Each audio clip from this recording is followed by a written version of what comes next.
BBC বাংলার television অনুষ্ঠান BBC প্রবাহে আপনাদের সবাইকে স্বাগত জানাচ্ছি আমি শারমিন রমা। শুরুতেই দেখে নেব আজ কি থাকছে।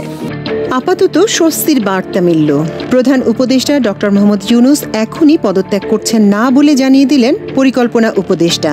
একই সঙ্গে পরাজিত শক্তির ইন্ধনে এবং বিদেশি ষড়যন্ত্রের অংশ হিসেবে সরকারের দায়িত্ব পালন অসম্ভব করে তুললে তার সব কারণ জনসমক্ষে উত্থাপন করে পরবর্তী সিদ্ধান্ত নেওয়া হবে বলে জানিয়েছে উপদেষ্টা পরিষদ।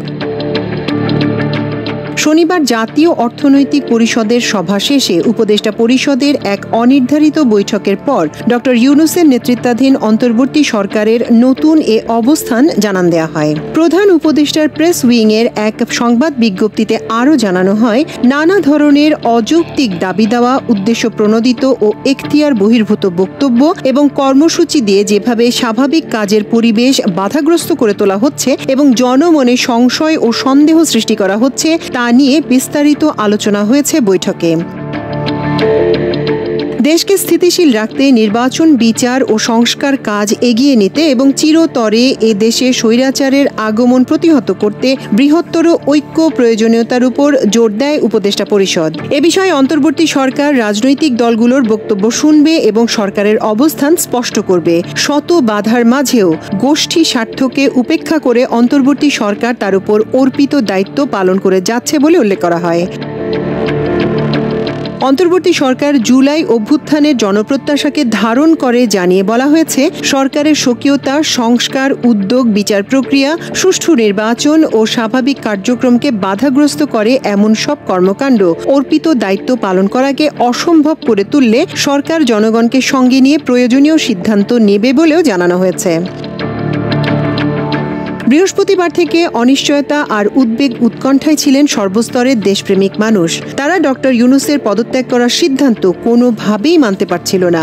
সাময়িকভাবে উদ্বেগ, অনিশ্চয়তার অবসান হলেও তা কতটা টেকসই হবে তা নিয়ে সংশয়ের অবকাশ রয়েছে। এরই মধ্যে ঘটে যাওয়া নানা ঘটনা ও ক্রিয়া প্রতিক্রিয়া সংকটকালীন রাজনীতি ও সরকারে কিছু ক্ষত সৃষ্টি করেছে। তার শুকোতে বেশ খানিকটা সময় লাগতে পারে। ডক্টর ইউনূস পদত্যাগ করলে তার পরিণাম কি হতো তা নিয়ে নানামুখী বিশ্লেষণ হয়েছে দুদিন ধরে। কেউ বলছেন, দেশের বিদ্যমান পরিস্থিতিতে ডক্টর ইউনূসের বিকল্প নেই। তার মতো বিশ্বনন্দিত ব্যক্তিত্ব সত্যি সত্যি দায়িত্ব থেকে সরে গেলে ভয়াবহ পরিস্থিতির মুখোমুখি হতে পারে দেশ। পক্ষকাল ধরে রাজনৈতিক স্ট্যান্ডবাজি ও আক্রমণাত্মক বাকযুদ্ধ গণ অভ্যুত্থানের শরিকদের মধ্যকার সম্পর্কে অশুভ ছায়া ফেলেছে। দায়িত্বশীলতার পরিবর্তে সব পক্ষ থেকেই কম বেশি উস্কানিমূলক ও দায়িত্বহীন কাণ্ড ঘটানো হয়েছে। স্বীকার করতে হবে, গণ অভ্যুত্থান উত্তর বাংলাদেশে গত বছরের আগস্টে সরকার গঠন যেভাবে ঐক্যবদ্ধভাবে সবাই সিদ্ধান্ত নিতে পেরেছে, তেমন পরিবেশ এখন অনুপস্থিত। ডক্টর ইউনূসের বিকল্প বেছে নেয়ার ক্ষেত্রে বঙ্গভবন, রাজনৈতিক দল, ছাত্র নেতৃত্ব, সেনাবাহিনী সহ ক্ষমতার নিয়ামক শক্তিগুলো এখন এক মোহনায় আসা প্রায় অসম্ভব। পদত্যাগ করলে ডক্টর ইউনূসের উত্তরসূরি নির্ধারণে মতৈক্যে পৌঁছাতে না পারলে পরিস্থিতি আরও নাজুক পর্যায়ে যাওয়ার সম্ভাবনাই বেশি। এ বাস্তবতা মেনেই হয়তো সংশ্লিষ্ট পক্ষগুলো এক পর্যায়ে নমনীয় হয়েছে। ডক্টর ইউনূসের ক্ষমতা ছাড়ার চিন্তা সম্পর্কে শুক্রবার এক প্রতিবেদনে নিউ ইয়র্ক টাইমস যে তথ্যগুলি দিয়েছে তা তাৎপর্যপূর্ণ। প্রতিবেদনে তারা বলেছে, আন্তর্জাতিকভাবে সম্মানিত মোহাম্মদ ইউনূসকে সুষ্ঠু নির্বাচন না হওয়া পর্যন্ত সবকিছু গুছিয়ে নেয়ার ক্ষেত্রে বাংলাদেশের সেরা সম্ভাবনা হিসেবে দেখা হচ্ছিল। কিন্তু তার সহযোগীরা বলছেন, বর্তমানে দেশের সবচেয়ে বড় রাজনৈতিক দল ও সেনাবাহিনীর মধ্যে যে বিকাশমান ঐক্যের কারণে তিনি বাধাগ্রস্ত অনুভব করছেন। এই ঐক্য তার নীতিগুলোর সমালোচনা করছে এবং বলছে তিনি নির্বাচনের পরিকল্পনায় অত্যন্ত ধীর গতিতে এগোচ্ছেন। পত্রিকাটির প্রতিবেদনে অধ্যাপক ইউনূসের সঙ্গে ঘনিষ্ঠভাবে কাজ করা একজন কর্মকর্তাকে উদ্ধৃত করে বলা হয়, দেশের গণতন্ত্রকে সঠিক পথে ফিরিয়ে আনতে যাদের তাকে সাহায্য করার কথা ছিল তাদের কেউ কেউ তাকে উপেক্ষা করছেন বলে অধ্যাপক ইউনূস মনে করেন। ডিসেম্বরের মধ্যে নির্বাচন হওয়া উচিত। গত বুধবার সেনাপ্রধান জেনারেল ওয়াকারুজ্জামান এমন বক্তব্যের পর তিনি ধৈর্য হারিয়েছেন বলে মনে হচ্ছে। এখানে ডক্টর ইউনূসের প্রতি উপেক্ষা এবং তার ধৈর্য হারিয়ে ফেলার বিষয়গুলো গুরুত্বের সঙ্গে বিবেচনার দাবি রাখে। দেশে চরম নৈরাজ্যের মধ্যে ডক্টর ইউনূস যখন দায়িত্ব নেন তখন তিনি ছিলেন বিকল্পহীন। সে সময় এমন কাউকে খুঁজে পাওয়া যায়নি যিনি ডক্টর ইউনূসের চেয়ে অধিকতর নির্ভরযোগ্য লোককে সামনে আনতে পেরেছেন। 9.5 মাসের শাসনে এই নোবেল লরিয়েট তার প্রতি আস্থার মূল্য দিয়েছেন ঠিকঠাক। বিশ্ব সম্প্রদায়ের আকুণ্ঠ সমর্থন আদায় করে ধ্বংসপ্রাপ্ত দেশকে এগিয়ে নিচ্ছেন। কোনো মানুষই ভুলের ঊর্ধ্বে নন। তারও ছোটখাটো ভুল থাকতে পারে, কিন্তু মোটা দাগে তার সাফল্য ব্যর্থতাকে বিচার করতে হবে পতিত ফ্যাসিস্ট শক্তির রেখে যাওয়া এক ভঙ্গুর বাংলাদেশকে সামনে রেখে। ডক্টর ইউনূস প্রধানত 3টি কারণে দায়িত্ব থেকে সরে দাঁড়াতে চেয়েছেন। 1. সরকারের গৃহীত বিভিন্ন উদ্যোগে নানা প্রতিবন্ধকতা তৈরি ও অসহযোগিতা। 2. প্রায়ই সড়ক আটকে আন্দোলনের নামে জিম্মি করে যৌক্তিক অযৌক্তিক দাবি আদায়ের চেষ্টা। এবং 3. সংস্কার সহ বিভিন্ন বিষয়ে দলগুলোর মধ্যে ঐক্যমত্য না হওয়া। এসব বিষয় সামনে এনে অধ্যাপক ইউনূসের পদত্যাগের ভাবনার কথা জানান।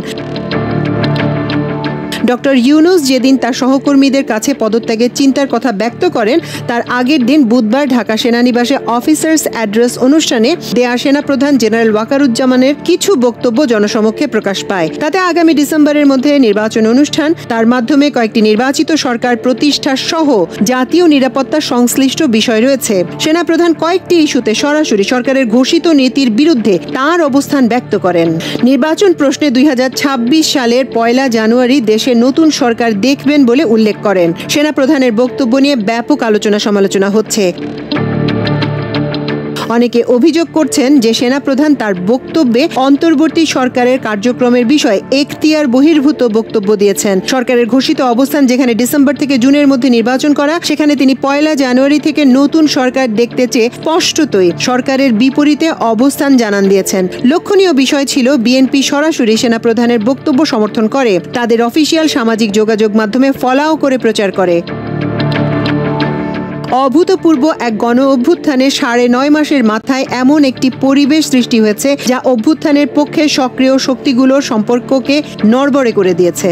বিপরীতে পতিত ফ্যাসিস্ট শিবিরে উচ্ছ্বাস দেখা যায়। নানা অজুহাতে রাজপথে অস্থিরতা সৃষ্টি করে ডক্টর ইউনূসের অন্তর্বর্তী সরকারকে প্রচণ্ড চাপের মুখে ফেলার অপচেষ্টা চলেছে প্রথম থেকেই, কিন্তু গত পক্ষকালে সেটা নতুন মাত্রা পেয়েছে। ঢাকা দক্ষিণ সিটির মেয়র পদে বিএনপি নেতা ইশরাকের দায়িত্ব নেওয়াকে কেন্দ্র করে পরিস্থিতি দ্রুত অবনতি ঘটে। মেয়র পদের বিষয়টি শেষ পর্যন্ত উচ্চ আদালতে একটি রিট খারিজের মধ্যে দিয়ে নিষ্পত্তি হয়। তারপরও ঘোষণা দেয়া হয় যে 2 উপদেষ্টার পদত্যাগ এবং নির্বাচনের সুনির্দিষ্ট রোড ম্যাপ ঘোষণা না করা পর্যন্ত তারা রাজপথে অবস্থান করবেন।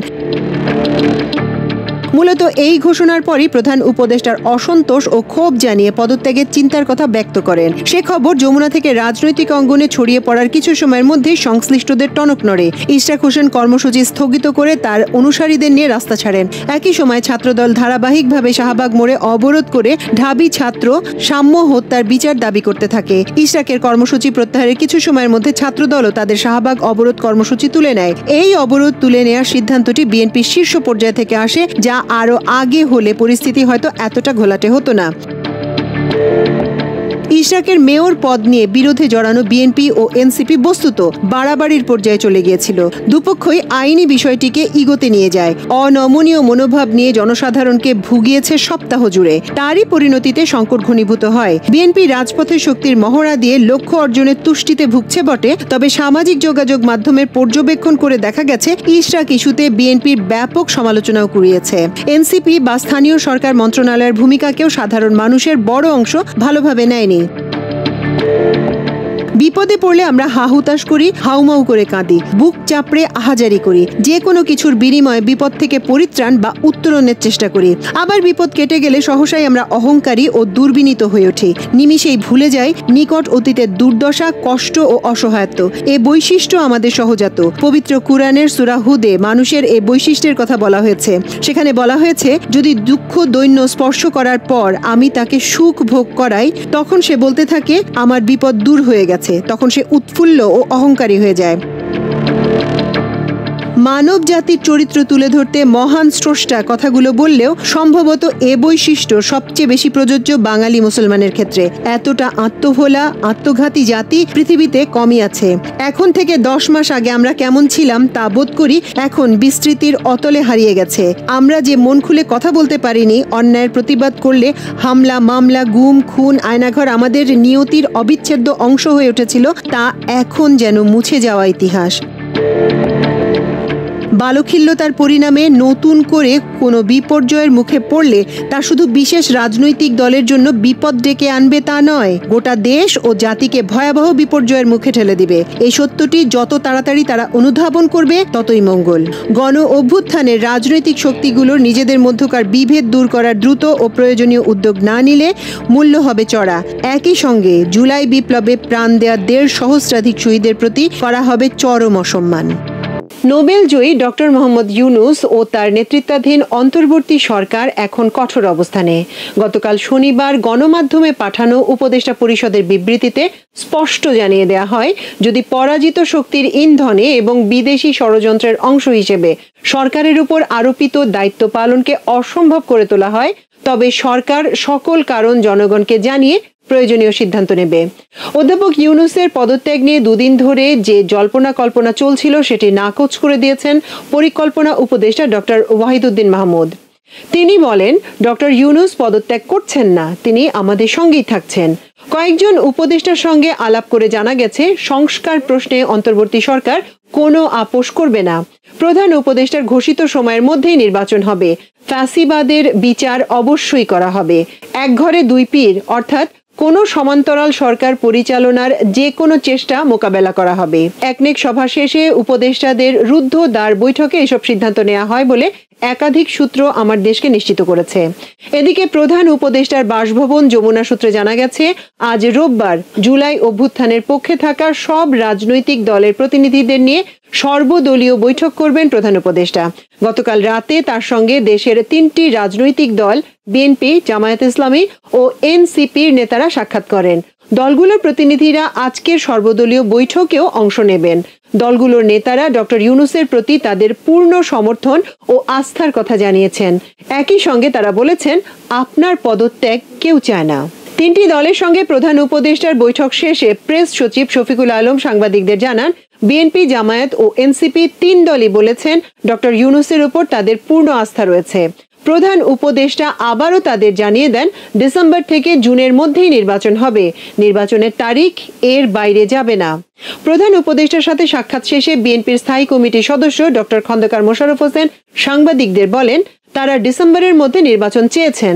জামায়াত ইসলামের আমির ডাক্তার শফিকুর রহমান জানিয়েছেন, তারা ফেব্রুয়ারি বা ঈদের পরপরই নির্বাচন চেয়েছেন। এনসিপি প্রধান উপদেষ্টার ডিসেম্বর থেকে জুনের মধ্যে নির্বাচন ঘোষণার প্রতি সমর্থন জানিয়েছে। তবে দলটি জুলাই গণহত্যার বিচার, জুলাই সনদ ও নির্বাচনের বিষয়ে একটি সমন্বিত রোডম্যাপ ঘোষণার দাবি করেছে। গতবার অনুষ্ঠিত উপদেষ্টা পরিষদের বৈঠক সূত্রে জানা গেছে, প্রধান উপদেষ্টা তার পদত্যাগের সিদ্ধান্তে এখনো অনড় রয়েছেন। বৈঠকে তিনি বলেছেন, পূর্ণ স্বাধীনতা না পেলে দায়িত্ব পালন করবেন না। জনগণকে তিনি অতীতের যে কোনো সময়ের তুলনায় অবাধ, সুষ্ঠু ও নিরপেক্ষ নির্বাচনের প্রতিশ্রুতি দিয়েছেন। বর্তমানে যে পরিস্থিতি বিরাজ করছে তাতে তা সম্ভব নয়। এজন্য মাঠের অবস্থা যাচাই করতে আগে কম করে হলেও কিছু স্থানীয় সরকার প্রতিষ্ঠানের নির্বাচন করতে চান। সূত্র জানায়, সংস্কার, বিচার ও নির্বাচনকে সরকারের অগ্রাধিকার হিসেবে উল্লেখ করে স্বাধীনভাবে দায়িত্ব পালনের মধ্যে দিয়ে এই কাজ 3টি তারা এগিয়ে নিতে চান। এক্ষেত্রে দলগুলো থেকে প্রত্যাশিত সহযোগিতার আশ্বাস পেলে সরকার দায়িত্ব পালন অব্যাহত রাখবে। অন্যথায় সার্বিক বিষয় জনগণের সম্মুখে বিস্তারিত তুলে ধরে পদত্যাগ করবেন। প্রধান উপদেষ্টার সঙ্গে বৈঠকে বিএনপি ডিসেম্বরের মধ্যে নির্বাচনের দাবি পুনর্ব্যক্ত করেছে। সাংবাদিকদের ব্রিফিংয়ে দলটি বলেছে, কোনো ওসিলায় নির্বাচন বিলম্ব হলে আবারও স্বৈরাচার ফিরে আসার ক্ষেত্র তৈরি হবে। সরকার চাইলে ডিসেম্বরের আগেও ভোট হতে পারে বলে তারা মনে করেন। নির্বাচনের ঘোষণা এলে দেশে শান্তি শৃঙ্খলা ফিরে আসবে বলেও উল্লেখ করেছে দলটি।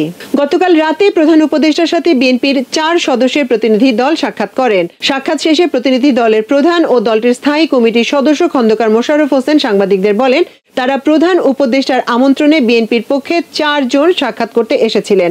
তবে আলোচনার বিষয়বস্তু আগে জানানো হয়নি। বর্তমান রাজনৈতিক প্রেক্ষাপটে যা আন্দাজ করতে পেরেছি তার উপর ভিত্তি করে একটি লিখিত বক্তব্য নিয়ে এসেছি। সেই লিখিত বক্তব্যটি প্রধান উপদেষ্টার সমীপে পেশ করেছি, তার ভিত্তিতে আলাপ করেছি। তিনি বলেন, বাংলাদেশের গণতন্ত্র উত্তরণের লক্ষ্যে বিএনপি প্রথম থেকেই একটি সুস্পষ্ট জাতীয় নির্বাচনী রোডম্যাপ দাবি করে আসছে। সুষ্ঠু, নিরপেক্ষ ও অবাধ নির্বাচনের উদ্দেশ্যে সরকারের নিরপেক্ষতা বজায় রাখার স্বার্থে বিতর্কিত উপদেশ বাদ দিয়ে উপদেষ্টা পরিষদ পুনর্গঠনের জন্য আমরা দাবি জানিয়েছি। আওয়ামী লীগের আমলে বিএনপির প্রতিটি নেতা ব্যক্তিগত, রাজনৈতিক ও পারিবারিকভাবে সবচেয়ে বেশি ক্ষতিগ্রস্ত হয়েছে উল্লেখ করে মোশাররফ হোসেন বলেন, বিএনপি আওয়ামী লীগের বিচার সবচেয়ে বেশি দাবি করে আসছে। এই বিচার প্রক্রিয়া কোনোভাবে অসম্পূর্ণ থাকলে জনগণের সমর্থন নিয়ে বিএনপি সরকারের দায়িত্ব পেলে স্বাধীন বিচার বিভাগের মাধ্যমে অপরাধীদের বিচারের আওতায় এনে পরিপূর্ণ বিচার সম্পূর্ণ করা হবে। তিনি বলেন, নির্বাচন সংশ্লিষ্ট সংস্কার কার্যক্রম অবিলম্বে সম্পন্ন করে ডিসেম্বরের মধ্যে জাতীয় সংসদ নির্বাচন অনুষ্ঠানের জন্য দ্রুত একটি রোডম্যাপ প্রদানের দাবি আমরা জানিয়েছি। বাংলাদেশের মানুষ বিশ্বাস করে অন্তর্বর্তী সরকারের মূল দায়িত্ব হচ্ছে একটি সুষ্ঠু, নিরপেক্ষ নির্বাচনের মাধ্যমে দেশকে গণতন্ত্রে উত্তরণের প্রক্রিয়া দ্রুত সম্পন্ন করা। যে কোনো ওসিলায় নির্বাচন যত বিলম্ব হবে, আমরা মনে করি জাতির কাছে আবারও স্বৈরাচার পুনরায় ফিরে আসার ক্ষেত্র তৈরি হবে। এর দায়িত্ব বর্তমান সরকার ও তাদের সাথে সংশ্লিষ্টদের ওপর বর্তাবে। মোশাররফ হোসেন আরো বলেন, সম্প্রতি নানা ধরনের যে গুজব আছে সেই পরিপ্রেক্ষিতে বিএনপির পক্ষ থেকে আমরা বলেছি, বিএনপি কখনোই প্রধান উপদেষ্টার পদত্যাগ চায়নি, বরং প্রথম দিন থেকেই এই সরকারকে সর্বাত্মক সমর্থন করে আসছে। এক প্রশ্নের জবাবে তিনি বলেন, আমাদের আলোচনার মধ্যে সংস্কার, বিচার এবং নির্বাচনই ছিল মূল। আমরা বলেছি একটার সাথে আরেকটা কোনো সম্পর্ক নেই, কেননা সংস্কার চলমান, এটা চলতেই থাকবে। আমরা আশা করেছি এই সরকার সকলের সাথে ঐক্যমত্যের ভিত্তিতে একটা সংস্কার প্রস্তাব দেবে, সেটা চলমান থাকবে। ভবিষ্যতে যদি জনগণ আমাদের ক্ষমতায় বসায়, আমরা চলমান সেই সংস্কার বাস্তবায়নের প্রচেষ্টা নেব। তিনি বলেন, মামলার ব্যাপারে বিএনপি সব থেকে বিক্ষুব্ধ। আমরা সেই স্বৈরাচারী ফ্যাসিস্ট সরকারের কর্তা ব্যক্তিদের এবং যারা দায়ী তাদের বিচার চাই। অতএব আমরা বিচারের পক্ষে, তবে আমরা চাই স্বাধীন বিচার ব্যবস্থা এই বিচার সম্পন্ন করবে। এটা কোনো দিন তারিখ ঠিক করে সম্ভব না। আমরা বলেছি, যেগুলো সম্পন্ন না হলে বিএনপি ক্ষমতায় গেলে বিচারের আওতায় এনে তার বিচার সম্পন্ন করা হবে। আপনারা রোডম্যাপের ব্যাপারে কোনো আশ্বাস পেয়েছেন কিনা এমন প্রশ্নের জবাবে বিএনপির স্থায়ী কমিটির সদস্য সালাউদ্দিন আহমেদ বলেন, স্পেসিফিক এরকম কোনো কথা এ ব্যাপারে হয়নি। উনি স্পেসিফিক জানাননি। আমরা আমাদের দাবি জানিয়েছি, হয়তো বা উনারা উনাদের প্রেসের মাধ্যমে জানাবেন। এখনো প্রতিক্রিয়া জানানোর সময় হয়নি। দেখি ওনার প্রেস সেকশন কি জানায়, তারপর আমরা প্রতিক্রিয়া দেব। তিনি বলেন, আমরা লিখিত বক্তব্যে জানিয়েছি, নিরাপত্তা উপদেষ্টা এবং 2 জন ছাত্র উপদেষ্টা যাদের কারণে এই সরকারের নিরপেক্ষতা ক্ষুণ্ণ হচ্ছে, তাদেরকে বাদ দেওয়ার জন্য বলেছি। আমরা আমাদের বক্তব্য দিয়েছি, ওনারা দেখবেন। স্থায়ী কমিটির অপর এক সদস্য আমির খসরু মাহমুদ বলেন, মূলত সংস্কার, বিচার এবং নির্বাচন এই তিনটির উপর আলোচনা হয়েছে। সংস্কারের ব্যাপারে আমরা এটা পরিষ্কার এবং ওনারাও একমত হয়েছেন। সংস্কার যেখানে ঐক্যমত্যের ভিত্তিতে হওয়ার কথা, তার ভিত্তিতে সংস্কার হবে। সেই কাজ অতি সহসাই সম্পন্ন করা সম্ভব। এখানে কোনো দ্বিমত পোষণ করেননি। বিচারের ব্যবস্থা বিচার বিভাগ করবে এবং বিচারের ব্যাপারে যে আলোচনা হয়েছে, এখানেও ওনাদের কোনো দ্বিমত নেই। সুতরাং ডিসেম্বরের আগেও নির্বাচন করা সম্ভব, এই আলোচনাও এখানে হয়েছে। প্রধান উপদেষ্টার সঙ্গে বৈঠক শেষে জামায়াতে ইসলামের আমির শফিকুর রহমান বলেন, নির্বাচন কবে হবে সেটা স্পষ্ট করা দরকার। ঘোষিত সময়সীমার মধ্যে জনগণের বড় ধরনের ভোগান্তি ছাড়া একটি স্বস্তিজনক সময়ে নির্বাচন হতে পারে। জামায়াতের আমির বলেন, সময়টি কখন সেটির একটি রোড ম্যাপ দরকার। পাশাপাশি সংস্কারেরও রোড ম্যাপ প্রয়োজন। নির্বাচনের আগে সংস্কার ও বিচার দৃশ্যমান হতে হবে। সংস্কার ছাড়া নির্বাচন হলে সেটা জনগণের প্রত্যাশা পূরণ করতে পারবে না। আবার সব সংস্কার এই সরকার করতে পারবে না। মাত্র 5টি সংস্কারে সরকার হাত দিয়েছে, সেগুলো সন্তোষজনকভাবে নিষ্পত্তি হওয়া উচিত। সবাই এগিয়ে এলে অর্থবহ সংস্কারের মধ্য দিয়ে অর্থবহ নির্বাচন হতে পারে উল্লেখ করে তিনি বলেন, সবাই সেই দিনের অপেক্ষায়। সমাজে যে অস্থিরতা দেখা দিয়েছিল আপাত দৃষ্টিতে কিছুটা কেটেছে উল্লেখ করে জামায়াতের আমির বলেন, জামাত এর স্থায়ী নিষ্পত্তি চায়। 2টি রোডম্যাপ ঘোষণা করলেই সমস্যার অনেকটা সমাধান হয়ে যাবে। সংস্কার ও নির্বাচনের রোডম্যাপ, এই দুটি অতীব গুরুত্বপূর্ণ।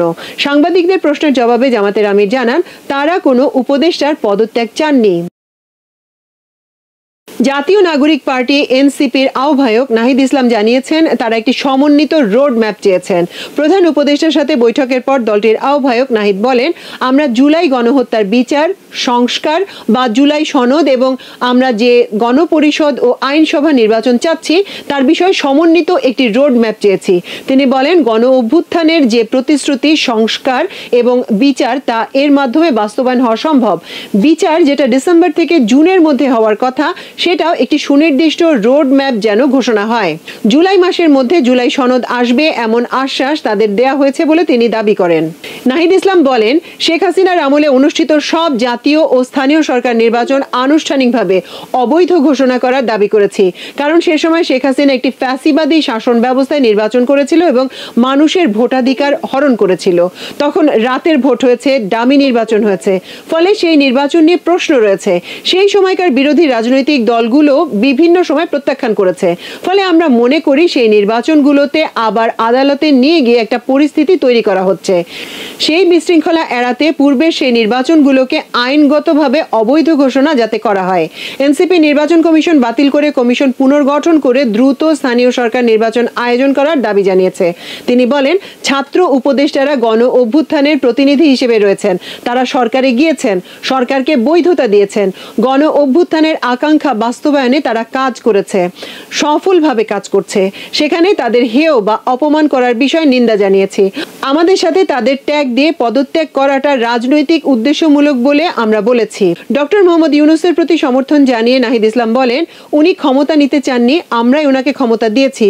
উনি যখন দায়িত্ব নিয়েছেন নতুন বাংলাদেশ গড়ার প্রত্যয় ব্যক্ত করেছিলেন, কিন্তু তিনি কাজ করতে গিয়ে অনেক বাধার সম্মুখীন হওয়ায় হতাশা ব্যক্ত করেছেন।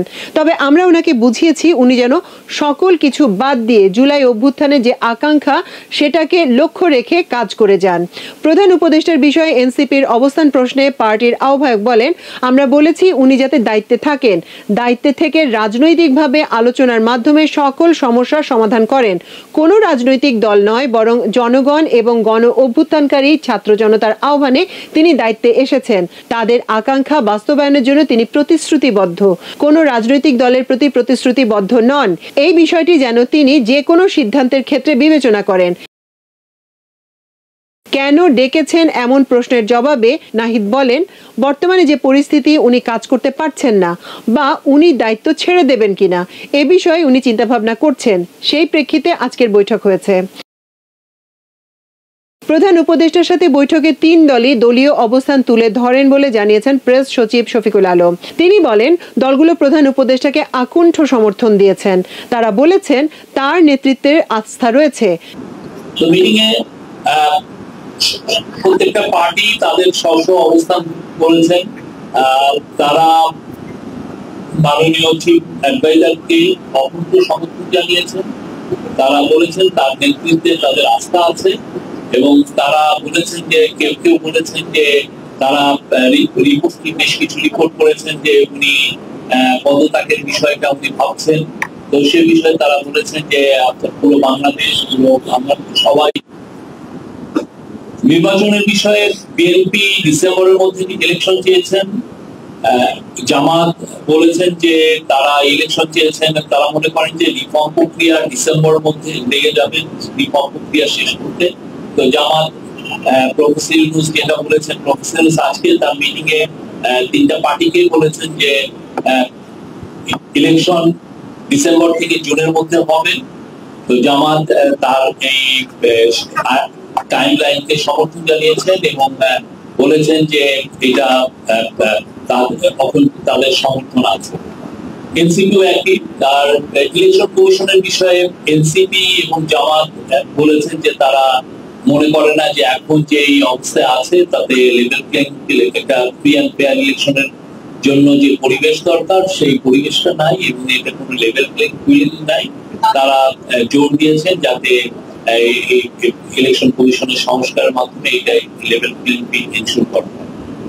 আর সংস্কারের বিষয়ে প্রফেসর আলী রিয়াজ বলেছেন যে সংস্কার প্রক্রিয়া 20 জুলাইয়ের মধ্যে শেষ করে জুলাই চার্টারটা গৃহীত হবে। যুক্তরাষ্ট্রের প্রেসিডেন্ট ডোনাল্ড ট্রাম্প সম্প্রতি ভবিষ্যতের ক্ষেপণাস্ত্র প্রতিরক্ষা ব্যবস্থায় গোল্ডেন ডোম তৈরির ঘোষণা দিয়েছেন। I'm asking Congress to fund a state-of-the-art Golden Dome missile defense shield to protect our homeland, all made in the USA. Trump বলেন, প্রেসিডেন্ট হিসেবে তার মেয়াদ শেষ হওয়ার আগেই এটি সম্পূর্ণভাবে চালু হবে।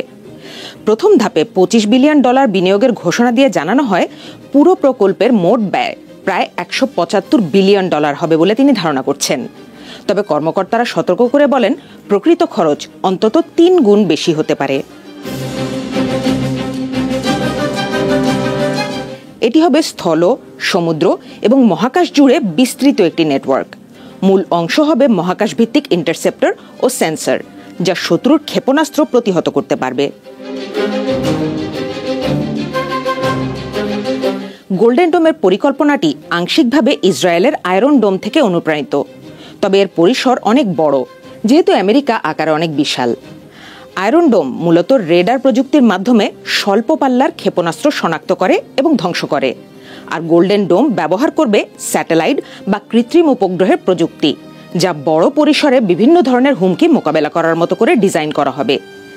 এটি পৃথিবীর অপর প্রান্ত বা মহাকাশ থেকে ছোড়া ক্ষেপণাস্ত্র আটকাতে পারবে বলে দাবি করেছেন ট্রাম্প।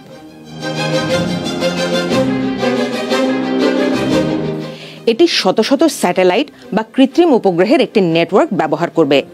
এরকম ব্যবস্থা আগে খুবই ব্যয়বহুল ছিল, তবে এখন তা আরও বাস্তবসম্মত সম্ভাবনার পর্যায়ে চলে এসেছে।